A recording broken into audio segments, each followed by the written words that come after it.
ओम शांती. चला तर बघूया आजच्या अव्यक्त मुरलीचे सार. बाबा बोलतात, जो काही पुरुषार्थ तुम्ही इथे करणार आहात तो भविष्य राज्य मिळवून देणार आहे.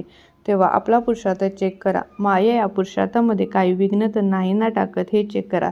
चेक करा सदा सुख, शांती, आनंद, प्रेम, अंतरेंद्रिय सुख कायम राहते का. बाबा बोलतात, नेहमी अटेन्शन ठेवा की जे काही तुफान आले आहे ते तुफान न वाटता तोफा गिफ्ट वाटले पाहिजेत. नेहमी तुमचा पुरुषार्थाचा चार्ट चेक करा. लोक आता चिंतेमध्ये आहेत, पण तुम्ही प्रभूच्या चिंतनामध्ये आहात.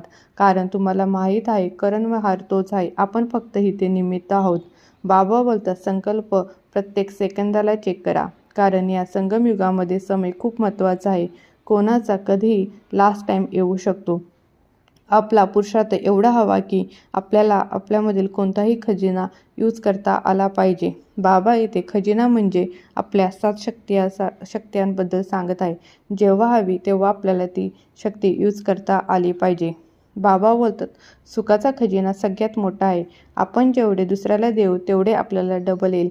कारण लौकिक खजिना तर आपण एकमेकांमध्ये शेअर करत नाही, पण जर आपण हा सुखाचा खजिना शेअर केला तर आपल्याला डबल मिळेल. बाबा बोलतात, आज सगळे दुःखी आहेत, सगळे रहम करो बोलतात. त्यामुळे जेवढे होईल तेवढे आपल्याला सुख दिले पाहिजे. आपण मनसाद्वाराही हे सेवा करू शकतो. त्यामुळे बाबा बोलतात, जेवढे होईल तेवढे आपल्याकडून सेवा झाली पाहिजे. बाबांचे प्रत्येक बच्चेवर प्रेम आहे, कारण प्रत्येक बच्च्यामध्ये काही ना काही विशेषता आहे. आणि बाबा सांगतात की इच्छा ही आपल्याला कधीच अच्छा बनवून देणार नाही, कारण इच्छेपासून आपण नेहमी अज्ञानी राहिले पाहिजे. ओम शांती.